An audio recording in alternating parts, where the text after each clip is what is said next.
Na habari, naomba sasa ni usome waraka kwa wetu tuliompelekea katibu mkuu siku ya tarehe 3 mwezi wa 4 mwaka huu.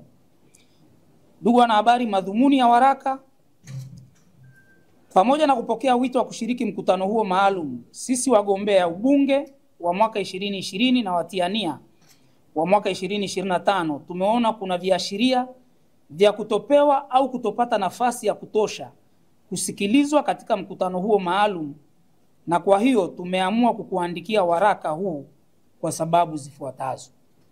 Moja, mwenyekiti wa chama taifa Mheshimiwa Tundu Lissu alihutubia mkutano wa hadhara mkoani Iringa. Ametamka wazi kuwa wote wanaoona no reform no election haiwezekani ni wana CCM pamoja na vibaraka wao. Kauli hii ya mwenyekiti tayari imezuia uhuru wetu wa kutoa maoni au kushauri mbadala dhidi ya no reform no elections, kwani kwa mujibu wa mwenyekiti wetu watu wa namna hiyo ni wana CCM au vibaraka wao. Ndio dhumuni la kwanza lilotufanya tumwandikie katibu mkuu.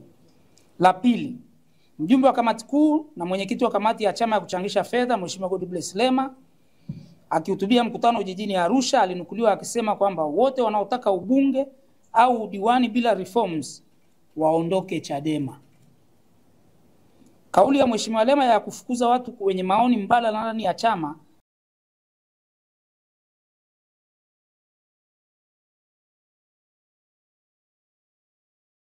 haijakaa na inazidi kuondoa mantiki ya mkutano huo maalum wa kujadili mwenendo wa no reform no election, kwani tayari washiriki tumewekewa mipaka na vitisho katika suala hilo. Dhumuni la tatu, hivi karibuni mwanaharakati Maria Sarungi aliandika katika ukurasa wake wa X akikitaka chama kiyaweke hadharani majina ya wote wanaotaka ubunge kwa udi na ubani bila reforms, na akatuhumu kuwa watu hao wanataka kufanya blackmail, yani kutishia eti watahama chama.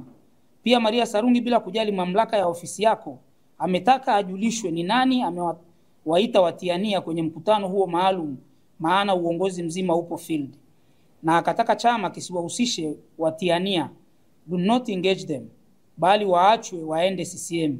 Kauli hizi za Maria Sarungi ambaye ni si mwana Chadema zinafanana na kauli za Mheshimiwa Lissu na Mheshimiwa Lema. Aidha, pia mamlaka ya ndani ya chama na ofisi yako zinazidi kuongeza vitisho na kufinya uhuru wa maoni kuelekea katika kikao hicho maalum. Kwa msingi huo, tunawasilisha mchango wetu wa mawazo kwa njia ya maandishi kama ifuatavyo. Moja, tunaunga mkono madai ya mabadiliko, reforms. Sisi kundi la G55 tunaunga mkono kabisa madai ya kufanyika kwa reform katika nchi yetu. Tunaunga mkono na tupo tayari kuongeza nguvu zaidi katika jitihada zote za chama za kudai mabadiliko ya katiba na sheria za uchaguzi, reforms, ili kuwa na uchaguzi huru na zinazoaminika. Kwa hiyo kwenye eneo la reform, sisi tuliogombea mwaka 2020 tulijeruhiwa na uchaguzi ule sana kwa sababu ya mifumo isiyo rafiki ya kiuchaguzi. Kwa hiyo tunaunga mkono 100% swala la reform. Kwa hiyo tuko tayari na kuongeza nguvu kuwekeza kwenye kupigania mabadiliko ya kimfumo na ya kisheria kwa ajili ya chaguzi huru na za haki hapa nchini. 2, maoni mbadala dhidi ya mpango wa kuzuia uchaguzi. Ikumbuke hapo mwanzo nimesema reform tunaziunga mkono. Tunasita kuamini katika mpango wa chama wa kuzuia kufanyika kwa uchaguzi mkuu 2025 iwapo mabadiliko hayatopatikana, tukiwa na sababu zifuatazo.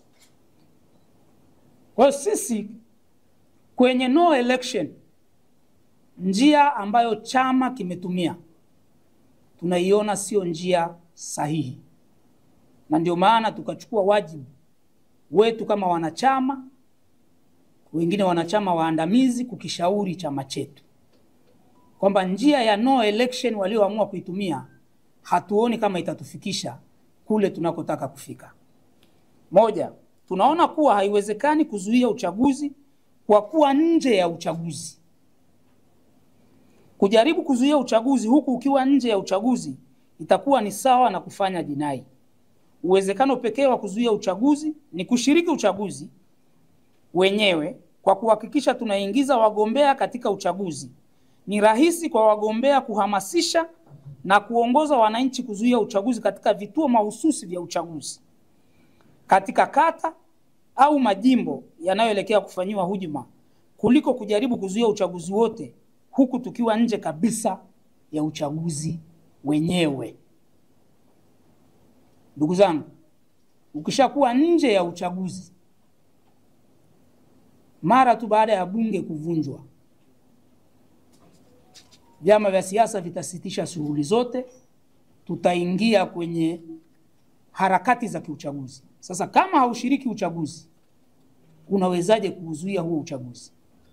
Huna wagombea kwenye kata, huna mawakala ambao kama unataka kuzuia uchaguzi kwenye vituo, anayeweza kuwa wa kwanza ni wakala wako aliyeko kituoni. Sasa huna wakala, huna mgombea, hivi huo uchaguzi unauzuiaje? Kwa hiyo sisi tunaamini tunaweza kuzuia uchaguzi tukiwa ndani ya uchaguzi. Mbili, dhana ya no reform no election ilianza kama kampeni mnamo mwezi Januari mwaka 2020 na baada ya retreat ya kamati kuu ya chama iliyofanyika Makueni nchini Kenya. Kaunti ya Makueni kule Kenya, hoteli inaitwa Kusimbungio, ndiko chimbuko la no reform no election lilianzia. Na hii ilikuwa Januari mwaka 2020. Wale wanaodhani kwamba dhana ya no reform no election ni ya mwaka 2024 ni bahati mbaya, hawana taarifa sahihi. Hii ilikuwepo tangu Januari mwaka 2020, na niliyeko mbele yenu hapa ni kati ya watu wawili walioachwa Nairobi na kamati kuu ya chama kukamilisha mpango huo. Niliachwa mimi na mkurugenzi mwingine mmoja, tukabaki Nairobi siku 8 na wataalamu mbalimbali kukamilisha andiko hilo, na tukarudi tukiwa na nakala ya andiko hilo mwaka 2020. Kwa hiyo dhana ya no reform no election ilikuwa ni kwa ajili ya kuunganisha makundi na jamii ili kupigania mabadiliko ya mfumo wa uchaguzi ndani ya nchi yetu, na ilikuwa ni maandalizi ya kwenda kwenye uchaguzi wa mwaka 2020. Nyaraka hiyo ilipewa jina Roadmap to the General Election 2020. Ndio jina la hiyo nyaraka. Na hiyo nyaraka ipo, nina nakala yake. Tukilazimika tutaiweka hadharani ili taifa lijue dhana hiyo ilianzia wapi. Kwa hiyo wale mnaofikiri ni kitu kimeanza juzi 2024, kwa kweli hicho sio sahihi. Ni kitu kilikuwepo tangu mwaka 2020 na bado tuliweza kushiriki uchaguzi mkuu wa mwaka 2020. Dhana hiyo ya no reform no election ikiwepo, tuliweza pia kushiriki uchaguzi wa serikali za mitaa wa mwaka 2024. Dhana hiyo ya no reform no election ilikuwepo, na hata tamko la kamati kuu la tarehe 11 Disemba mwaka 2024 la tathmini ya uchaguzi wa serikali za mitaa, mimi nilikuwepo. Ukisoma lile tamko la maandishi, hakuna mahali tuliweka hiyo dhana. Na hata ukisikiliza hotuba ya mwenyekiti wa wakati huo, Mheshimiwa Mbowe, alisema tukifika mwaka 2025 wakati wa uchaguzi, kama hakuna reform, chama kitafanya maamuzi sahihi. Ndio ilikuwa kauli. Hakusema tutazuia uchaguzi. Kwa hiyo wale wanaojaribu kusema hii ilifanyika wakati wa mwenyekiti Mbowe, ni kweli. Mwenyekiti alikuwa Mbowe, makamu wake alikuwa Mheshimiwa Lissu, wajumbe wa kamati kuu akina Mheshimiwa Heche walikuwepo na tulikuwa nao Nairobi. Lissu aliondoka Ubelgiji akaja Nairobi wakati huo kule Kusumbungio, kaunti ya Makueni nchini Kenya. 3, kwa muda mfupi uliosalia hatuoni uwezekano wa kutekeleza kwa ufanisi mkakati wowote madhubuti wa kuzuia uchaguzi. Tayari uchaguzi wenyewe umeshaanza, zoezi la uandikishaji wa wapiga kura limeshakamilika na limefanyika mikoa yote nchini. Kwa hiyo kama tulikuwa tunataka kuzuia uchaguzi, tulipaswa tuanze kuzuia hata zoezi la kuandikisha. Sasa kila kitu kimeshafanyika, iliyobaki ni kampeni, kuteua wagombea, watu waingie kwa debe. Sababu ya 4 ni kwa mujibu wa katiba ya Chadema ibara ya 4 inayohusu madhumuni ya chama. Dhumuni kuu la chama ni kuongoza dola na kutekeleza madhumuni mahususi ya kisiasa kama yalivyoainishwa katika kifungu cha 4.1, madhumuni ya kiuchumi kifungu cha 4.2 na madhumuni ya kijamii katika kifungu cha 4.3. Kwa hiyo kushiriki uchaguzi ili kuongoza dola ni sharti la kimsingi la katiba ya Chadema. Dhumuni la kwanza la chama hiki lipo kwenye katiba yetu, sura ya 4, madhumuni ya kisiasa 4.11 inasema kuhakikisha kuwa chama chetu kinashinda chaguzi za kiserikali na kushika dola kwa njia ya kidemokrasia ili kuleta maendeleo endelevu kwa taifa. Ni dhumuni la katiba yetu. Kwa hiyo Chadema sio pressure group. Kuna tofauti ya kuwa na pressure group na chama cha siasa. Chama cha siasa dhumuni lake ni kuweka sera, mipango na kushiriki chaguzi ili kiweze kushinda, kiende sasa kikatekeleze madhumuni ya kuanzishwa kwa chama hicho. Lakini pressure group wao wanakuwa na jambo mahususi kwa wakati mahususi, wanalipigania kama kimbunga pap, likishaisha wanaenda kwenye jambo lingine. Pressure groups hazina madhumuni ya kudumu. Wao wanaenda na tukio kama linavyotokea.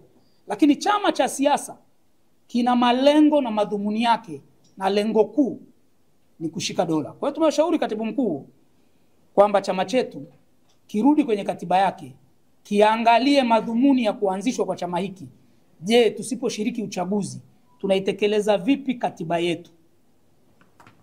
5, ibara ya 5.2 ya katiba ya chama imetamka haki za mwanachama wa Chadema kuwa ni pamoja na kuchaguliwa kuongoza na kukiwakilisha chama katika ngazi yoyote kwa kuzingatia masharti yaliyowekwa na sifa za uongozi. Mpango wa kuzuia uchaguzi unaweza kukosa uhalali wa kutosha kikatiba kwa kuathiri haki za wanachama wa Chadema wanaotaka kugombea.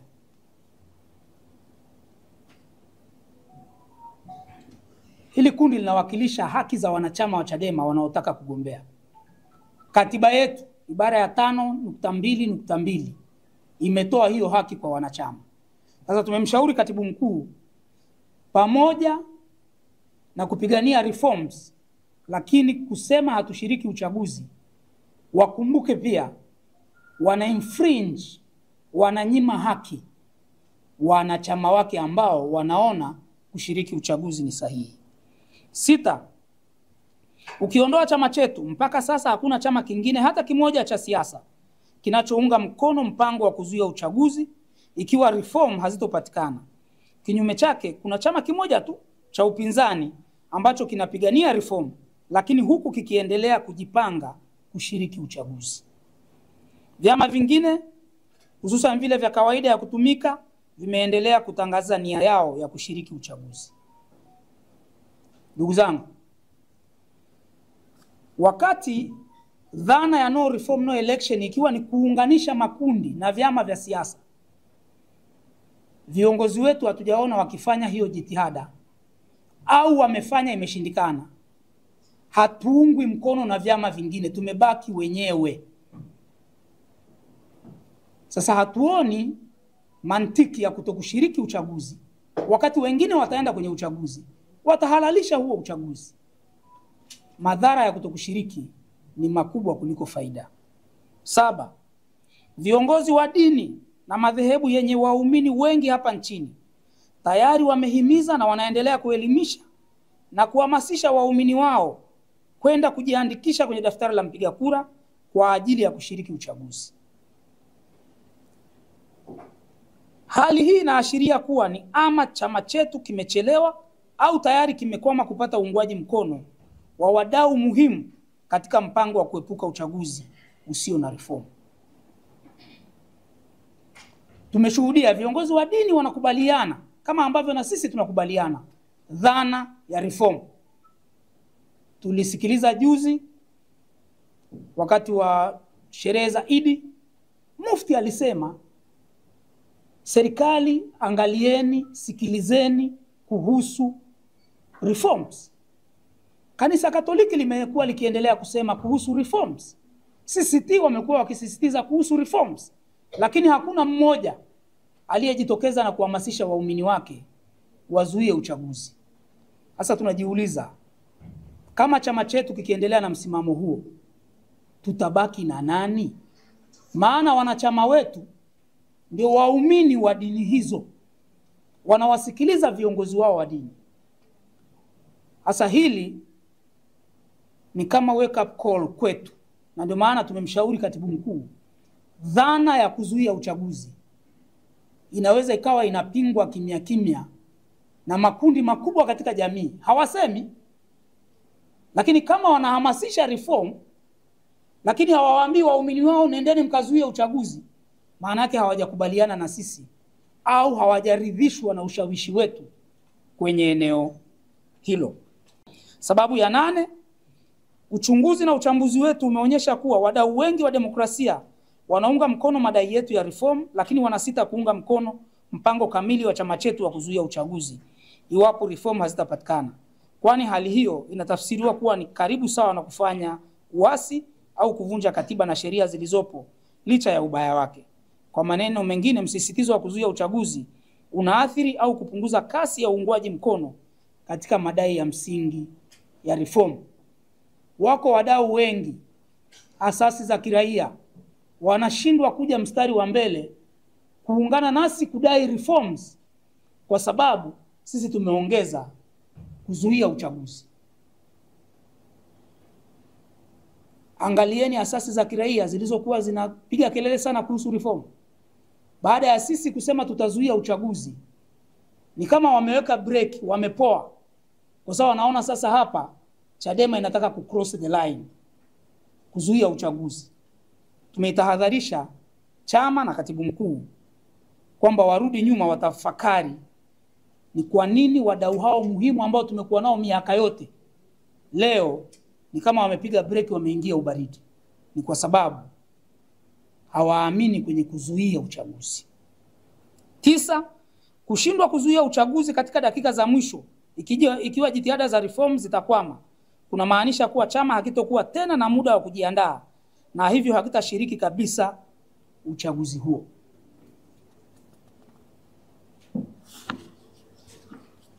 Tumemshauri katibu mkuu na chama, wakati tukiendelea na mapambano ya kudai reform, chama kiendelee na maandalizi ya kiuchaguzi.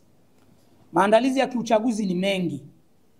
Tunakata takribani 4,000 na tunahitaji kuwa na wagombea udiwani. Unapowaambia watu hakutakuwa na uchaguzi, hawa wagombea hawatajitokeza na hakuna atakayewekeza rasilimali zake wakati anajua hakuna uchaguzi. Kwa hiyo tumeshauri chama kiendelee na maandalizi, kianze kuandaa ilani. Kama kweli tuko serious tunataka reforms, maandalizi mengine yaendelee, ili ukitokea muujiza zikatokea reform, tusije kusema tumeshachelewa, hatujajiandaa, kwa hiyo hatuwezi kushiriki uchaguzi. Kwa ushauri wetu wa mwisho kwa katibu mkuu na chama,